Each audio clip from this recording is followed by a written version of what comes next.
Hello friends, welcome to our channel. Hope you are doing well in your study. Today we will discuss adaptive delta modulation. So let's get going. In the last video we discussed the delta modulation, in which we find the slope of the message signal for the reconstruction of the message signal as developed by TS equal to mod differentiation of the message signal.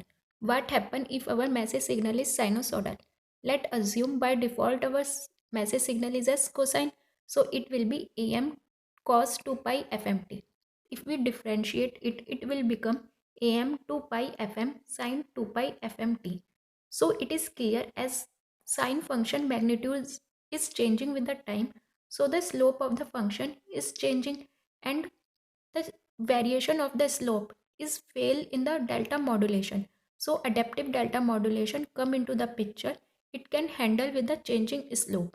How we will deal with the changing slope is with the help of the step size. There are two type of step size variation. First one is the continuous and the second one is the discrete. We deals continuous step size in the delta modulation, and here we will deal with the discrete step size. How we find the discrete step size is given by this formula. Current step size is given as the del n is equal to del n minus 1 en plus del 0 en minus 1, where del n minus 1 is the step size of the previous step, en is the error function, del 0 is the initial step size, and en minus 1 is the error function of the previous step. Let's suppose this is our message signal and this is the sample signal at position A and B. Now we have to find how the sample signal move further, and we will find this with the help of finding the step size. By default, we choose del 0 as the initial step size as del. Now we have to find del 1. So we put n equal to 1 in this formula, del n equal to del n minus 1 en plus del 0 en minus 1. So this formula will become del 1 equal to del 0 e1 plus del 0 e0.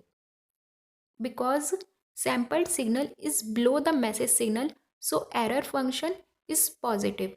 At A position also sampled signal is below the message signal, so E0 is 1, and B position sample signal is also below the message signal, so E1 is also 1. We will put all these values, so del 1 will become del E1 as 1 plus del 0 as del, then E0 is as 1. So we find del 1 as 2 del. So at position B, our sampled signal move by the 2 del position, and it will look like this. Now at position C, we will find how the step size varied. So we find del 2. So we put n equal to 2 in the formula del n minus 1 en plus del 0 en minus 1, and it will become del 2 equal to del 1 e2 plus del 0 e1. As del 0 is del and del 1 we find as 2 del. Now we have to find e2 because at C position sampled signal is below the message signal, so E2 is 1, and we put and find del 2 as the 3 del. So at position C, step size is varied by the 3 del. Now if we find E3, because this step size now above the message signal, so E3 is as minus 1.